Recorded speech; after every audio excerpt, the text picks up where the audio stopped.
Welcome dear student, स्वागत है आप सभी का बायोलॉजी क्लासेस में। डियर स्टूडेंट, पिछले वीडियो में हमने डिस्कस किया था जो स्टैंडर्ड डेविएशन है वो इंडिविजुअल सीरीज़ के लिए याद करना, और इस वीडियो में हम डिस्कस करेंगे डिस्क्रीट सीरीज और जो कंटिन्यूस सीरीज है उसके लिए स्टैंडर्ड डेविएशन का मान याद करना। तो नेक्स्ट टॉपिक होगा स्टैंडर्ड डेविएशन का मान याद करना।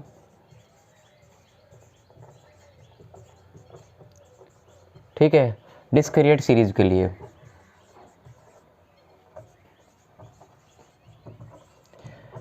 देखिए यहाँ पर एक इंपॉर्टेंट चीज़ ये है कि कंटिन्यूस सीरीज़ के लिए भी जो स्टैंडर्ड डेविएशन का मान होता है वो डिस्क्रीट सीरीज़ के समान ही निकाला जाता है, यानी कि आप इसमें डिस्क्रीट सीरीज़ के ही रूल और फॉर्मूले से कंटिन्यूस सीरीज़ के लिए स्टैंडर्ड डेविएशन का मान ज्ञात कर सकते हो।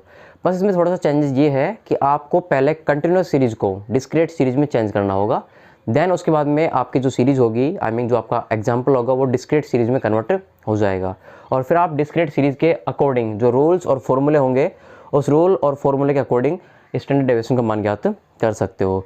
तो सबसे पहले हम यहाँ पर डिस्क्रीट सीरीज़ के रूल्स और फॉर्मूले की बात करेंगे कि किस प्रकार से हम इनके जो स्टैंडर्ड डेविएशन का मान है वो नियमों से निकाल सकते हैं। देन उसके बाद में हमें सिर्फ एक छोटा सा काम करना होगा जो कि कंटिन्यूस सीरीज़ को डिस्क्रीट सीरीज़ में कन्वर्ट करना होगा। ठीक है, अब दोनों सीरीज़ को पहचानने का तरीका क्या है भाई? तो देखिए डिस्क्रीट सीरीज़ में हमें आंकड़े दिए जाएंगे और प्लस में आंकड़ों की फ्रीक्वेंसी दी जाएगी। ठीक है, जबकि कंटिन्यूस सीरीज में क्या होता है, जो आंकड़े होते हैं, ठीक है, वो एक ग्रुप यानी कि वर्ग अंतराल में यानी कि क्लास इंटरवल के रूप में दिए जाएंगे। जैसे कि अगर मैं बात करूँ यहाँ पर आंकड़े 5 से और 10 के बीच में, मतलब कोई क्राइटेरिया फिक्स नहीं है कि 5 भी हो सकता है, 6 भी हो सकता है, 7 भी हो सकता है, मतलब एक ग्रुप हो गया।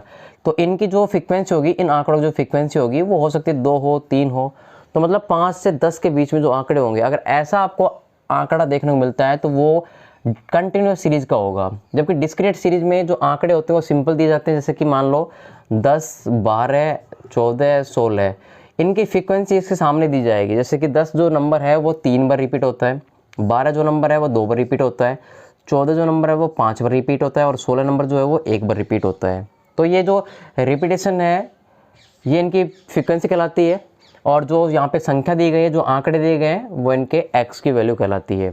ठीक है, तो ये डिस्क्रीट सीरीज़ का परफॉर्मा है और ये कंटिन्यूस सीरीज़ का परफॉर्मा है।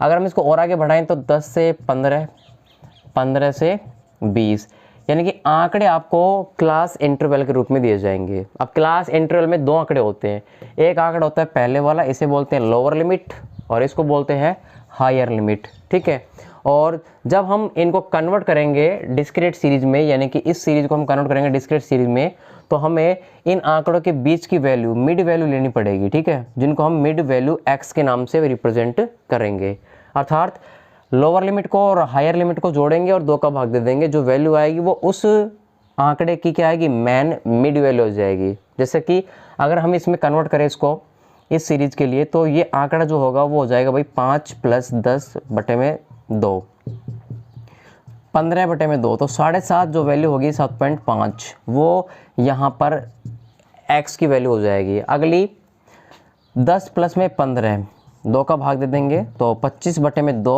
बराबर 12.5, ये वैल्यू जो होगी वो अगले वाले की हो जाएगी। ऐसा ही एग्जांपल एक और लेते हैं। सपोज दैट 10 से 20 है, 20 से 30 है, और 30 से 40 है। ठीक है, ये हमें आंकड़े दिए गए हैं और इनकी फ्रीक्वेंसी 3, 2, 5 इस प्रकार से दी गई है। तो इसके लिए हमें स्टैंडर्ड डेविएशन का मान याद करना होगा, तो हमें इस सीरीज़ को चेंज करना होगा डिस्क्रीट सीरीज़ में, जैसे कि इस टाइप के वैल्यूज़ में। तो इस टाइप की वैल्यूज यहाँ पे हो जाएगी मिड वैल्यू, जिनको हम एक्स से रिप्रेजेंट करेंगे। तो भाई 10 और 20 के बीच की वैल्यू जो होती है वो कितनी होती है भाई, 15 होती है। यानी कि 10 को और 20 को जोड़ेंगे तो 30 आएंगे, और 30 में 2 का भाग देंगे तो 15 वैल्यू, यानी कि 15 जो यहाँ पे आंकड़ा होगा उसकी वैल्यू 3 होगी। ठीक है, तो ये जो एक्स यहाँ पे निकल के आया है वो यहाँ पर आपका डिस्क्रीट सीरीज़ के अकॉर्डिंग 10 हो जाएगा, यानी कि 15। अगले के लिए 25 हो जाएगा, क्योंकि 30 और 20 को 50, 30 और 20 को जोड़ोगे तो 50 होगा, और 50 में 2 का भाग दोगे तो 25 आएगा। इसी तरह 30 और 40 का 70, और इसका आएगा 35। ठीक है, तो हमारे ये जो आंकड़े होंगे ये वाले, इन आंकड़ों से हम अब यहाँ पर डिस्क्रीट सीरीज़ के अकॉर्डिंग कंटिन्यूस सीरीज़ के लिए स्टैंडर्ड डेविएशन का मान ज्ञात करेंगे।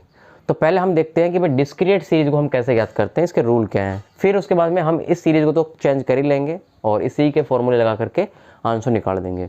अब इसमें एक इंपॉर्टेंट चीज़ ये है कि डिस्क्रीट सीरीज हो या फिर कंटिन्यूस सीरीज हो या फिर इंडिविजुअल सीरीज हो, तीनों सीरीज़ के लिए जो स्टैंडर्ड डेविएशन का मान ज्ञात किया जाता है। ठीक है, वो 2 मेथड से किया जाता है, यानी कि शॉर्टकट मेथड एक और एक है डायरेक्ट मेथड। ठीक है, डायरेक्ट मेथड में क्या होता है, डायरेक्ट मेथड में हम जो विचलन ज्ञात करते हैं वो समांतर माध्य ज्ञात करने के बाद करते हैं। यानी कि हमारे पास में जो आंकड़े दिए होंगे, ठीक है, उन आंकड़ों से हमें पहले समांतर माध्य ज्ञात करना पड़ेगा, यानी कि x बार ज्ञात करना पड़ेगा।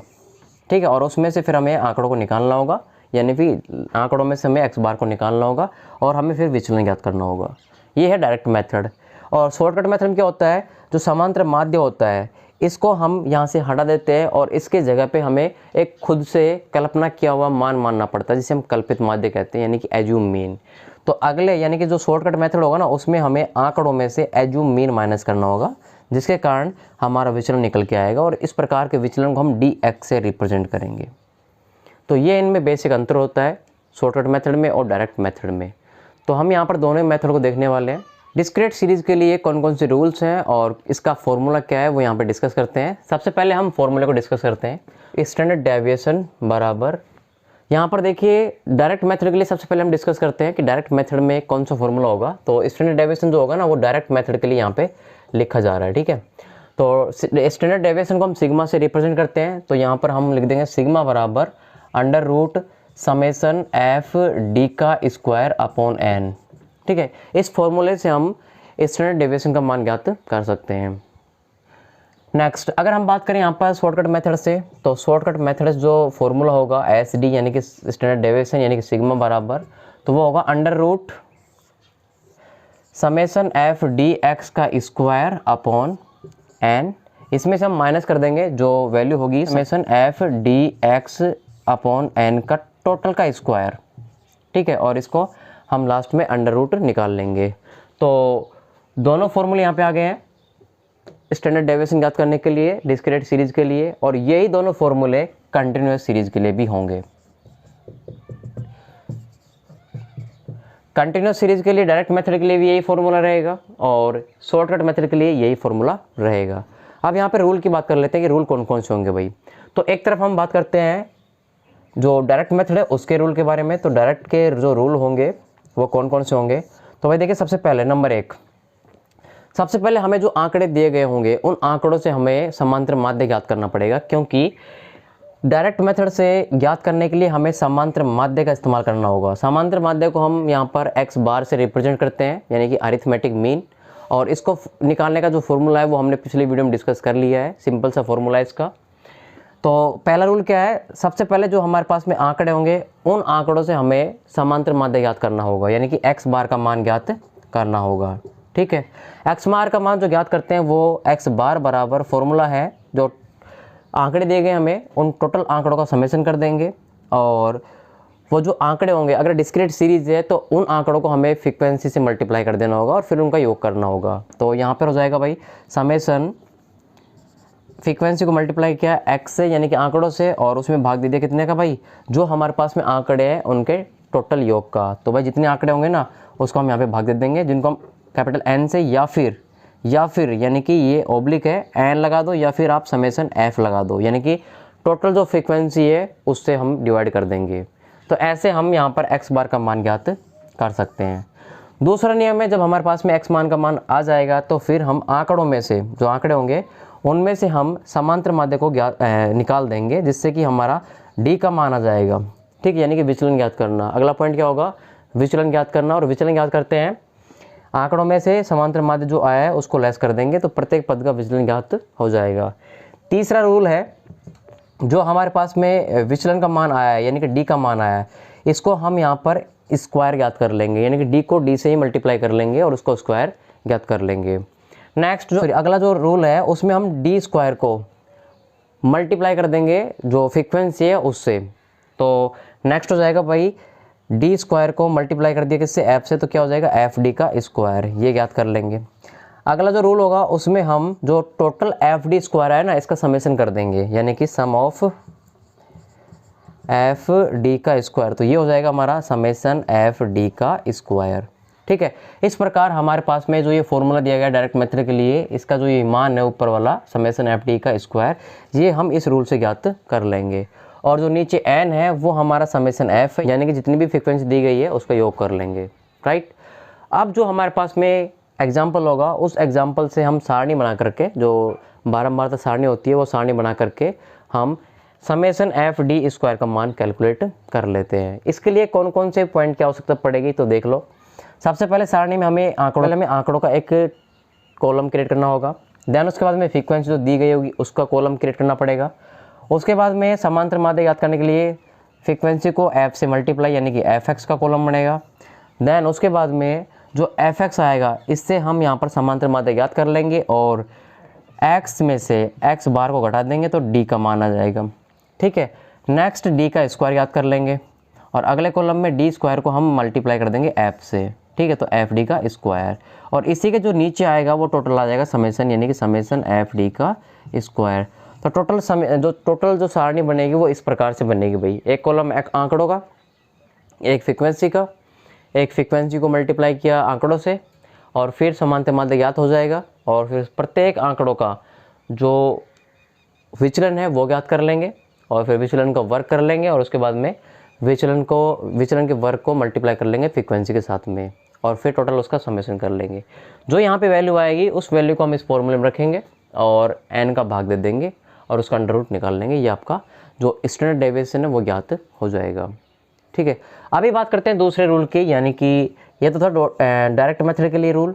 अब बात करते हैं शॉर्टकट मेथड के लिए। ठीक है, शॉर्टकट मेथड के लिए जो स्टैंडर्ड डेविएशन का मान है उसके क्या क्या रूल है। तो इस फॉर्मूले में हमें जिन जिन चीज़ों की आवश्यकता है वो हमारे रूल में इंक्लूड हो जाएंगी। तो नंबर 1, सबसे पहले हमें जो आंकड़े दिए गए, ठीक है, उन आंकड़ों में से कोई भी एक आंकड़े को एज्यूम मीन मान लेना है, यानी कि कल्पित माध्य को मान लेना है खुद की तरफ से। तो माना हुआ जो मान होगा वो हम टेबल के ऊपर लिख देंगे कि माना ए बराबर जो भी होगा 20, 30 जो भी आपका मान होगा उसको हम वहाँ पे लिख देंगे। तो क्या होगा नेक्स्ट, पहला रूल, जो आंकड़े होंगे उसमें से हम एज्यूम मीन जो मान है वो लेस कर देंगे जिससे हमारा जो डी का मान होगा वो निकल करके आ जाएगा, यानी कि विचलन ज्ञात करना। नेक्स्ट नंबर 2, जो dx का मान आया है इसको हम यहाँ पे डायरेक्ट मल्टीप्लाई करेंगे फ्रीक्वेंसी से। इंपॉर्टेंट चीज़ ये है कि जो यहाँ पर d आया है इसको ही हमें पहले मल्टीप्लाई करना पड़ेगा, किससे, f से। ठीक है, तो अब ये तो टेबल थी किसके लिए भाई, डायरेक्ट के लिए। अब यहाँ पर चेंज हो रहा है क्योंकि यहाँ पर जो x बार है ये हट जाएगा और यहाँ पे एज्यूम मीन आ जाएगा a और यहाँ पे जो d है उसको हम यहाँ पर dx के रूप में रिप्रेजेंट करेंगे क्योंकि d जो होता है वो डायरेक्ट मेथड में काम में लिया जाता है। इसको अलग दिखाने के लिए हम dx का इस्तेमाल करते हैं, राइट। तो ये कॉलम dx का हो जाएगा। इस कॉलम को अब हम यहाँ पर f से मल्टीप्लाई कर देंगे अगले ही कॉलम में, यानी कि ये कॉलम थोड़ा आगे और हो जाएगा। तो dx को हम f से मल्टीप्लाई करेंगे तो इस d स्क्वायर से पहले का कॉलम हो जाएगा f dx, यानी कि अगला रूल क्या होगा, dx को मल्टीप्लाई किया किससे, f से, तो बराबर क्या हो जाएगा f dx। इसके बाद में जस्ट अगला जो रूल होगा वो ये होगा कि f dx का हम समेशन ले लेंगे टोटल, यानी कि इस कॉलम में जो भी आंकड़े आएंगे उनका जोड़ कर लेंगे। अब यहाँ पे इंपॉर्टेंट चीज़ ये है कि इसमें जो आंकड़े आएंगे वो पॉजिटिव और नेगेटिव दोनों में आ सकते हैं। तो पॉजिटिव को एक साथ जोड़ेंगे, नेगेटिव को एक साथ जोड़ेंगे, देन उनमें जो बचता है उसके मान को हम यहाँ पर रिप्रेजेंट करेंगे। तो अगला हो जाएगा समेशन f dx। ठीक है, ये समेशन f dx जो है वो फॉर्मूले में आप देखोगे तो ये वाला जो फॉर्मूला है ना, ये वैल्यू यहाँ से नोट करी जाएगी समेशन f dx से। ठीक है, यानी कि इससे पहले वाले से। अगला जो रूल होगा वो ये होगा, जो हमारे पास में dx आया था इसका स्क्वायर करना पड़ेगा, यानी कि अब ये कॉलम आ जाएगा एज इट इज इस कॉलम के बाद में, राइट है। और फिर उसके बाद में जो यहाँ पर dx का स्क्वायर आएगा इसको हमें मल्टीप्लाई करना पड़ेगा f से, तो हो जाएगा f dx का स्क्वायर और फिर इसका भी क्या करना पड़ेगा, हमें समेशन करना पड़ेगा। तो रूल के अकॉर्डिंग लिखे तो यहाँ पर नेक्स्ट नंबर 4, तो dx आया है इसका स्क्वायर कर लेंगे, यानी dx स्क्वायर हो जाएगा और इस dx स्क्वायर को नेक्स्ट फ्रीक्वेंसी से मल्टीप्लाई कर देंगे तो f dx स्क्वायर हो जाएगा और इस f dx स्क्वायर का हम यहाँ पर समेशन ले लेंगे, तो समेशन f dx स्क्वायर हो जाएगा। ये जो मान है ये मान आपका ये वाला हो जाएगा इस साइड वाला फॉर्मूले में जो शॉर्टकट मेथड से है, यानी कि समेशन f dx का स्क्वायर। ठीक है, n जो वैल्यू है वो आपकी जो ये फ्रीक्वेंसी है ये वाले कॉलम को यहाँ पर समेशन कर देना है। ये जो वैल्यू आएगी 20, 30 जो भी होगा टोटल मान उससे हमें यहाँ पर डिवाइड कर देना है इनको। और अब हम यहाँ पर एग्जांपल लेके चलेंगे जिसकी हेल्प से हम यहाँ पर स्टैंडर्ड डेविएशन का मान ज्ञात करेंगे।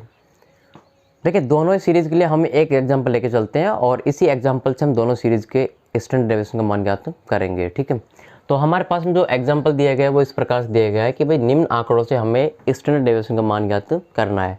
तो यहाँ पर आंकड़े दिए गए, जिनको हम x से रिप्रेजेंट करते हैं, 10, 20, 30, 40, 50। ठीक है, इन आंकड़ों की आवृत्ति दी गई है यानी कि फ्रीक्वेंसी दी गई है, और फ्रीक्वेंसी दे रखी है इसमें 1, 2, 4, 2, 1। ठीक है, इस आंकड़ों से हमें स्टैंडर्ड डेविएशन का मान ज्ञात करना है। तो कंटिन्यूस सीरीज और डिस्क्रीट सीरीज दोनों का फॉर्मूला और रूल्स एक ही होंगे, बस फ़र्क होगा उनको चेंज करने का। ठीक है, फिलहाल ये जो सीरीज दी गई है वो डिस्क्रीट सीरीज दी गई है, क्योंकि यहाँ पर जो आंकड़े हैं वो पार्टिकुलर दिए गए हैं। ठीक है, यानी कि वर्ग अंतराल ग्रुप में नहीं है। सो यहाँ पे सबसे पहले हम बात करते हैं मेथड की। तो डायरेक्ट मेथड से याद करते हैं, पहले डायरेक्ट मेथड से। तो सबसे पहले हमें यहाँ पर कॉलम बनाना होगा, किसका भाई, एक्स का ट्यूबुलेशन करना होगा। तो आंकड़े दे रखे हैं 10, 20, 30, 40 और 50, राइट। उसके बाद में फ्रीक्वेंसी कॉलम क्रिएट करना पड़ेगा। फ्रीक्वेंसी दे रखी है 1, 2, 4, 2, 1। नेक्स्ट तीसरा जो कॉलम होगा वो समांतर माध्य याद करने के लिए, यानी कि अगर आप डायरेक्ट मेथड यूज ले रहे हो तो आपको समांतर माध्य की आवश्यकता पड़ेगी, और इसको याद करने के लिए आपको फ्रीक्वेंसी को आंकड़ों से मल्टीप्लाई करना होगा। तो इसके लिए 10 एकम 10, ये 20 दूनी 40 हो गया, और 120 हो गया, और 40 को 2 से मल्टीप्लाई करेंगे तो 80 हो जाएगा, और 50 को एक बार मल्टीप्लाई करेंगे तो 50 हो जाएगा। तो इस प्रकार से हमारे पास में जो fx है, ठीक है, इसका मान आ चुका है। अब हमें यहाँ पर समेसन fx ज्ञात करना होगा, और समेसन जो fx है वो इनको जोड़ने पर आ जाएगा, यानी कि 10 और 40 50, और 50 100 और 200 ये हो गए, तो भाई टोटल हो गए 300। ठीक है, तो टोटल 300 मान हो गया हमारा यहाँ पर आंकड़ों के टोटल योग का। इससे हम जो समांतर माध्य होगा वो ज्ञात कर लेंगे। तो समांतर माध्य ज्ञात करने का फॉर्मूला होता है समेसन fx बटे में n क्या यहाँ पे जो फ्रीक्वेंसी है उसकी संख्या है, तो टोटल जो n है या फिर समेसन f है बराबर कितना हो जाएगा भाई, 1, 2, 3, 4, 7 और 3, 10 वैल्यू हो गई इसकी टोटल। तो 300 में हम जब 10 का भाग देंगे तो हमारा यहाँ पर 30 जो मान होगा वो समांतर माध्य का मान हो जाएगा, यानी कि x बार बराबर कितना आ गया भाई, 30 आ गया। अगला ही कॉलम आएगा नेक्स्ट हमारा, प्रत्येक आंकड़ों में से हमें जो समांतर माध्य आया है उसको लेस कर देना है ताकि उससे विचलन ज्ञात हो सके, यानी कि डी का मान ज्ञात हो सके। तो अगला कॉलम हो जाएगा भाई डी ज्ञात करने का, यानी कि x में से जब x बार घटाएंगे तो विचलन बच जाएगा। तो x यहाँ पर हमारे पास में दे रखा है भाई 10, 20, 30, 40 और 50। इसमें से माइनस कर देंगे 30 को, क्योंकि हमारा 30 जो है वो समांतर माध्य का मान निकल करके आया है। तो टोटल जो वैल्यू बचेगी ना वो हमारी डी की बचेगी। अब यहाँ पर इंपॉर्टेंट चीज़ ये है कि डिस्क्रीट सीरीज के लिए और कंटिन्यूस सीरीज के लिए या फिर इंडिविजुअल सीरीज, तीनों सीरीज के लिए अगर आप स्टैंडर्ड डेविएशन का मान ज्ञात करते हो तो अलजेब्रा के चिन्हों का विशेष ध्यान रखना पड़ेगा। कैसे भाई, 10 में से 30 जाएगा तो माइनस का 20 बचेगा, यानी कि यहाँ पर आपको माइनस का चिन्ह लगाना पड़ेगा। ठीक है, यहाँ पर -10 बचेगा, यहाँ पर 0 बचेगा, और यहाँ पर प्लस का 10 बचेगा, और यहाँ पर प्लस का 20 बचेगा। तो इस प्रकार से हमारे पास में डी की वैल्यू का मान आ चुका है। ठीक है, अब अगला रूल क्या है कि जो विचलन आया है उसका हमें वर्क करना पड़ेगा, यानी कि डी स्क्वायर याद करना पड़ेगा। तो नेक्स्ट कॉलम हो जाएगा डी स्क्वायर का। अब डी स्क्वायर को हमें यहाँ पर खुद को मल्टीप्लाई करना पड़ेगा, यानी कि 20 को 20 से यानी 400 हो गया, 10 को 10 से 100 हो गया, और 0 को 0 से 0 हो गया, वापस से 10 को 10 से मल्टीप्लाई किया 100 हो गया, और 20 को 20 से मल्टीप्लाई किया तो 400 हो गया। अब यहाँ पर जो स्क्वायर करेंगे तो यहाँ पर जो चिन्ह होगा वो इक्वल चिन्ह होगा, तो यहाँ पे हट जाएंगे। ठीक है, अगला जो कॉलम होगा वो होगा हमारे यहाँ पर डी स्क्वायर को मल्टीप्लाई करना एफ से, यानी कि फ्रीक्वेंसी जो है ना उससे मल्टीप्लाई करना। तो डी स्क्वायर की वैल्यू ये है और एफ की वैल्यू ये है। तो पहले के लिए जो एफ है वो 1 है, यानी कि 400 को एक बार मल्टीप्लाई करेंगे तो यानी कि ये हो जाएगा फ्रीक्वेंसी को डी से मल्टीप्लाई करना। तो 400 को 1 से मल्टीप्लाई किया तो 400 आ गया, 100 को मल्टीप्लाई किया 2 से तो 200 आ गया, और 0 को मल्टीप्लाई किया 4 से तो 0 आ गया, और 100 को मल्टीप्लाई किया 2 से तो 200 हो गया, और 400 को मल्टीप्लाई किया 1 से तो कितना हो गया भाई, 400 हो गया। तो इस प्रकार से हमारे पास में ये वाला कॉलम में निकल करके आ गया है। अब रूल ये कहता है कि जो हमारे पास में जो विचलन का वर्ग मल्टीप्लाई किया है फ्रीक्वेंसी से उसका समेसन लेना पड़ेगा, यानी कि इसका जोड़ समेसन एफ डी का स्क्वायर। तो ये जो वैल्यू आ रही है वो कितनी आ रही है, 400 और 200 600, और 600 ही ऊपर है, तो ये कितने हो गए भाई टोटल 1200 इसकी वैल्यू आ गई है। अब इसके लिए फॉर्मूला क्या है भाई डायरेक्ट मेथड के लिए, तो डायरेक्ट मेथड के लिए फॉर्मूला है सिग्मा बराबर under root summation f d का स्क्वायर अपॉन एन। एन बराबर क्या हो सकता है भाई, एन बराबर होता है समेसन एफ। ठीक है, ये रख दो ये रख दो, बात एक ही है। तो अब यहाँ पे देखने वाली बात यह है कि समेशन एफ डी स्क्वायर कौन से कॉलम का है, तो ये वाला एफ डी स्क्वायर है, इसका योग ये वाला है। तो हम सिग्मा बराबर अंडर रूट 1200 कर देंगे, राइट। और जो टोटल एन है वो एन कौन से कॉलम का आएगा भाई, फ्रीक्वेंसी को जोड़ने पर जो आएगा वो समेशन एफ आएगा। तो 10 जो मान है वो यहाँ पर आ जाएगा, ठीक है। तो इस प्रकार जब हम इसको काटेंगे तो ये हमारे पास में आ जाएगा भाई अंडर रूट 120, ठीक है। और अंडर रूट 120 का जो मान होता है, सॉरी इस वीडियो में आगे जो मैं बोलने वाला हूँ कि अंडर रूट 120 का मान 12.4 होता है, वो एक्चुअल में मिस्टेक के कारण हो गया। सो यहाँ पर 120 का जो अंडर रूट होता है वो 10.9 होता है। सो मैं आपको यहाँ पे PDF प्रोवाइड करा दूंगा जिसमें आपको एग्जैक्ट आंसर मिल जाएगा। सो आगे जो भी अभी आगे आने वाला है उसमें 12.4 हो तो आपको उसे 10.9 मान लेना है, और आपको मेथड अच्छे से ध्यान में रखना है ताकि आप समझ सको कि भाई हाँ स्टैंडर्ड डेविएशन का मान कैसे ज्ञात होता है। सो ये जो शॉर्टकट मेथड है और डायरेक्ट मेथड है दोनों में सेम आने वाला है, आगे भी आएगा। सो वहाँ पर भी आप 120 के अंडर रूट को 10.9 ही मानिएगा। सो यहाँ पर मिस्टेक की वजह से 12.4 हो गया है, वो 12.4 होता है, ठीक है। कितना होता है भाई 12.4। तो हमारा इस क्वेश्चन का जो आंसर है यानी कि स्टैंडर्ड डेविएशन जो है डायरेक्ट मेथड से आप याद करते हो तो वो आता है 12.4, ठीक है। अब आपको अगर डिस्क्रीट सीरीज से अगर कंटिन्यूस सीरीज का क्वेश्चन मिलता है तो उसको आप कैसे सोल्व करोगे, तो देखिए यहाँ पर जो आपको आंकड़े दिए जाएंगे वो दिए जाएंगे वर्ग अंतराल के रूप में, यानी कि ऊपर आपको एक आंकड़ा मिलेगा, ठीक है। ये वाली वैल्यू आपको नहीं मिलेगी, ठीक, ये वाली आपको वैल्यू नहीं मिलेगी। आंकड़े जो मिलेंगे आपको इस प्रकार से मिलेंगे कि भाई आपका जो वर्ग है 5 से 15 का वर्ग है, जैसे ये वाला मान जो है नंबर 1 5 से 15 का है, नेक्स्ट 15 से 25 का है, नेक्स्ट 25 से 35 का है, और नेक्स्ट 35 से 45 का है, और 45 से 55 का है। तो आपको इस प्रकार की सीरीज मिलेगी, ये कंटिन्यूस सीरीज है, इसको कन्वर्ट करना पड़ेगा डिस्क्रीट सीरीज में। तो कन्वर्ट करते हैं इसको, तो 5 और 15 के बीच की वैल्यू कितनी आती है भाई 10 आती है, यानी कि 15 और 5 को जोड़ो और 2 का भाग दे दो 20, तो 10 आ गया। इसका जाएगा 20, इसका 30, इसका 40 और इसका 50। तो हमें यहाँ पर जो मैन यहाँ पर आंकड़े होंगे ना उसको तो हमें वर्ग अंतराल के रूप में लिखना पड़ेगा। जैसे कि मैं यहाँ पे एक लिख के दिखाता हूँ 5 से और 15, ठीक, यानी कि ये वाला आपका मैन वो रहेगा आंकड़े वाला 5 से और 15 के बीच।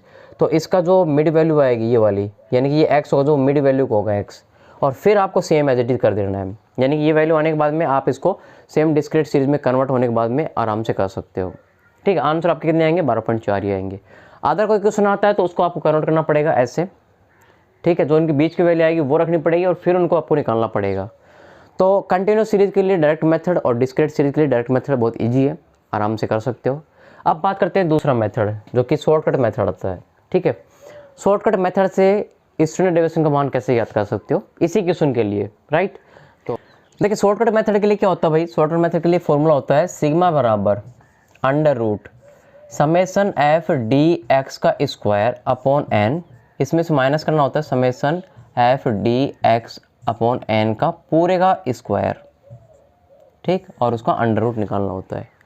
अब यहाँ पर डिफरेंट क्या है वो देखिए, आपके पास में आंकड़ों की वैल्यू रहेगी सेम, कॉलम भी सेम रहेगा एक्स, फ्रीक्वेंसी यही कॉलम रहेगा। एफ एक्स यहाँ पर कोई इम्पोर्टेंट नहीं है, यानी कि आपको शॉर्टकट मेथड से ये जो एक्स बार है वो निकालने की आवश्यकता नहीं है, क्योंकि हमें यहाँ पर एज्यूम मीन से क्वेश्चन को सोल्व करना होगा, यानी कि एज्यूम मीन ए बराबर हमें पहले खुद को मान लेना होगा भाई, इनमें से जो आंकड़े दे रखे हैं इनमें से कोई भी एक मानना होगा, ठीक है। सपोज दैट मैं यहाँ पर 30 ही मान लेता हूँ या फिर 20 मान लेता हूँ, ठीक है। 30 से तो हमारा जो समांतर माध्य वो निकल के आया है, हम यहाँ पर 20 मान लेते हैं, राइट। इस 20 के द्वारा हल करते हैं कि भाई एज्यूम मीन हमने माना 20, तो 20 से कैसे वो आंसर आएगा। तो सबसे पहले कॉलम की बात कर लेते हैं कि कॉलम कौन कौन से यहाँ पे चेंज होंगे। तो एफ एक्स का कॉलम बनाओ तो ठीक है, नहीं बनाओ तो भी कोई प्रॉब्लम नहीं है, काम आने वाला नहीं है ये कॉलम, ठीक है, तो रहने देना, रखना चाहो तो। नेक्स्ट कॉलम जो होगा वो यहाँ पर चेंज हो जाएगा, क्योंकि यहाँ पर समांतर माध्य नहीं निकालोगे आप आंकड़ों में से आप ए को निकालोगे, तो जब एक्स में से ए जाएगा तो ये डी की जगह डी एक्स हो जाएगा, राइट है। तो सेम वैल्यू है, यहाँ पर हमें चेंज करना होगा, जो 30 है वो 30 नहीं है। अब एज्यूम मीन हमने 20 माना है, तो सब में से हमें 20 लेस करना होगा, राइट है। जैसे हम यहाँ पर एज्यूम मीन 20 को सब आंकड़ों में से लेस करेंगे तो हमारे पास में जो आंसर होंगे dx के वो भी चेंज हो जाएंगे, राइट।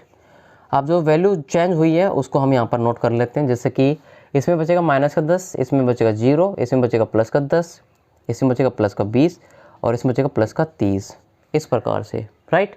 फिर आता है अगला कॉलम, यहाँ पर डी स्क्वायर का कॉलम नहीं आएगा, इससे पहले एक कॉलम आएगा जो मैं यहाँ पर क्रिएट कर रहा हूँ आगे, ठीक है। आप पहले यहाँ पर क्रिएट करना, ठीक है, उसके बाद में चाहो तो आप बाद में भी क्रिएट कर सकते हो या फिर पहले भी कर सकते हो। अगर आप नए सिरे से हल कर रहे हो तो पहले कर लेना, क्योंकि डी एक्स को यहाँ पर मल्टीप्लाई करना आपको ऐप से।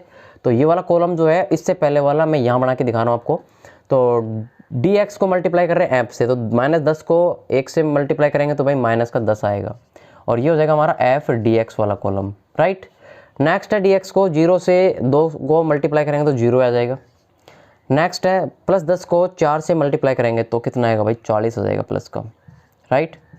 और नेक्स्ट +20 को 2 से मल्टीप्लाई करेंगे तो 40 आ जाएगा। और 30 को जब मल्टीप्लाई करेंगे 1 से तो प्लस का 30 ही रहेगा। तो इस प्रकार से ये कॉलम एक्स्ट्रा जो है वो बनेगा, और इसको आप डी स्क्वायर से पहले बनाइएगा, क्योंकि यहाँ पर डी स्क्वायर नहीं है, ये अब डी एक्स स्क्वायर हो जाएगा, ठीक है। अब देखिए यहाँ पर जो कॉलम एफ डी एक्स का है इसका हमें यहाँ पर जोड़ भी करना होगा, समेसन एफ डी एक्स, क्योंकि ये वाली वैल्यू जो है वो हमारे इस फॉर्मूले में ये वैल्यू आने वाली है। तो जो जैसे हम इसको जोड़ेंगे, जैसे माइनस का 10 है और प्लस के कितने है भाई 30, 40, 70 और 4 110, तो प्लस का कितना आएगा भाई 100 आ जाएगा, ठीक है, क्योंकि प्लस का 110 है और माइनस का 10 है, तो कितना आ गया भाई 100 आ गया। नेक्स्ट अगले कॉलम की बात करते हैं, जो डी एक्स आया है इसका हमें स्क्वायर करना पड़ेगा, जो हमने यहाँ पे कर रखा है ऑलरेडी। तो ये वैल्यू चेंज हो जाएगी, ये वैल्यू पहले के अकॉर्डिंग थी, आपके अकॉर्डिंग वैल्यू जो होगी वो अलग होगी। 10 को 10 से मल्टीप्लाई करेंगे तो भाई 100 हो जाएगा, और 0 को 0 से मल्टीप्लाई किया 0, 10 को 10 से मल्टीप्लाई किया 0, 20 को 20 से मल्टीप्लाई किया तो 400, और 30 को 30 से मल्टीप्लाई किया तो 900। तो डी एक्स स्क्वायर का मान कितना आ गया भाई, ये आ गया।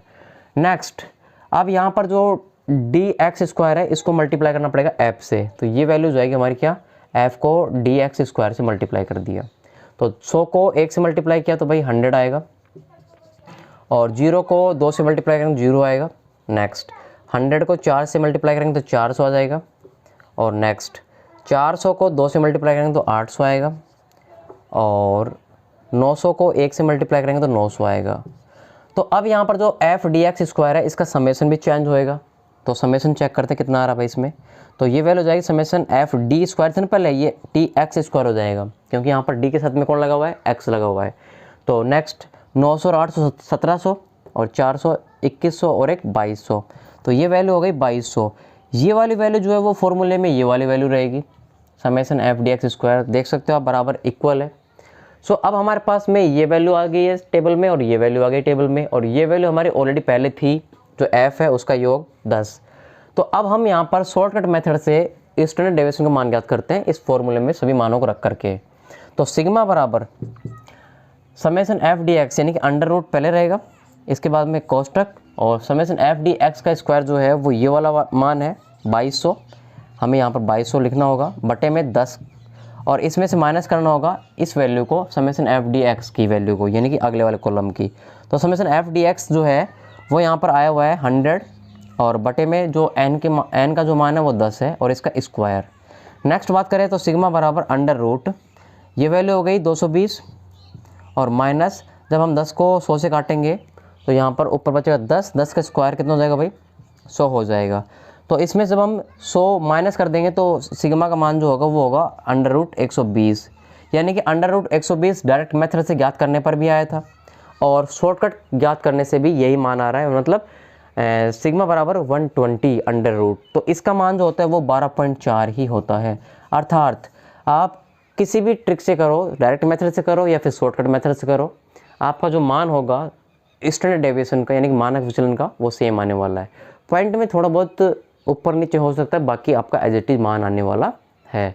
तो यानी कि डायरेक्ट मेथड से और शॉर्टकट मेथड से अगर आप ज्ञात करोगे तो सेम आंसर आएगा। अब यहाँ पे फ़ायदा क्या है डायरेक्ट मेथड से और शॉर्टकट मेथड से याद करने का, फ़ायदा क्या है यहाँ पे, यदि आपका समांतर माध्य जो आप एफ एक्स से निकालते हो, यानी कि summation f x upon n, यदि गलती से इन सिचुएशन पॉइंटों में आता है, जैसे मान के चलिएगा यहाँ पर 335 हो, तो 335 होने पर क्या होता है भाई, ये आता 50, यानी कि 33.5 आता। तो इन केस अगर ऐसा आपको समांतर माध्य मिलता है तो उस सिचुएशन में आप पॉइंट से बचने के लिए, यानी कि कैलकुलेशन थोड़ी लंबी हो जाएगी, उस पॉइंट से बचने के लिए आप शॉर्टकट मेथड यूज़ में ले सकते हो। अब उसमें क्या होगा, जैसे मान लो आपने यहाँ तक क्वेश्चन निकाल लिया है, ठीक है, और आपको लगता है कि ये पॉइंट में आ रहा है, क्योंकि अब आंकड़े हमारे पास में क्या है भाई, सीधे दे रखे हैं 10, 20, 30 के अकॉर्डिंग।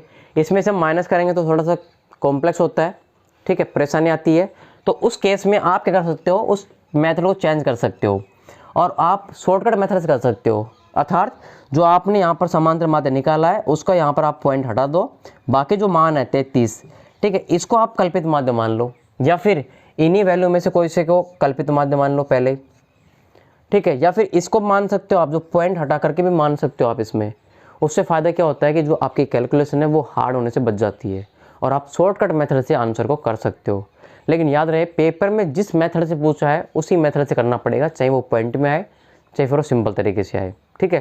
क्वेश्चन पहले बोलता है कि शॉर्टकट मेथड से स्टैंडर्ड डेविएशन का मान ज्ञात कीजिए निम्न आंकड़ों के लिए। शॉर्टकट मेथड से ज्ञात करना होगा।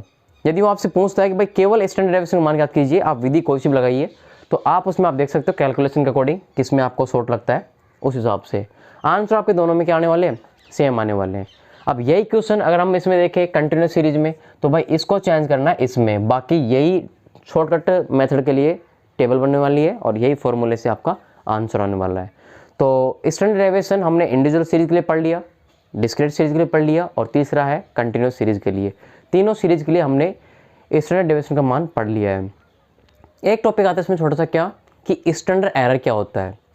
स्टैंडर्ड एरर यानी कि जो हमारा डेविएशन आया है उसमें जो त्रुटि आती है, जो मानक विचलन ज्ञात होता है उसमें जो कोई एरर रह जाता है, त्रुटि आती है या फिर पॉइंटों में कुछ भिन्नता आती है, तो उस एरर को ज्ञात करने के लिए मानक विचलन का या मानक त्रुटि का इस्तेमाल किया जाता है, जिसको हम आगे डिस्कस करेंगे। देखिए मानक त्रुटि क्या होती है, तो अभी जो हमने स्टैंडर्ड डेविएशन का मान ज्ञात किया है, अगर उसमें कोई भिन्नता रहती है तो उसको दर्शाने के लिए मानक त्रुटि का उपयोग किया जाता है, और ये दो तरीके से ज्ञात की जाती है। यदि आप मीन से कैलकुलेट करते हो मानक विचलन को, तो उसके लिए मानक त्रुटि ज्ञात की जाती है। इसके लिए फॉर्मूला दिया गया है स्टैंडर्ड एरर बराबर, यानी कि ऐसे बराबर स्टैंडर्ड डेविएशन ऑफ सैंपल बटे में एन का अंडर रूट, ठीक है। इसमें यहाँ पर जो एस डी है वो स्टैंडर्ड डेविएशन को दर्शाता है, और एन जो यहाँ पर सैंपल जितने भी डाटा है ना उनकी संख्या को दर्शाता है।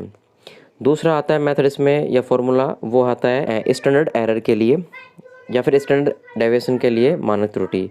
इसके लिए फॉर्मूला दे रखा है ऐसी बराबर अंडर रूट 2n, यानी कि आपको जो टोटल डाटा दिए गए ना उनको मल्टीप्लाई करना पड़ेगा 2 से और उसका अंडर रूट निकालना पड़ेगा। तो इस प्रकार से आप किसी भी क्वेश्चन के लिए मानक त्रुटि ज्ञात कर सकते हो।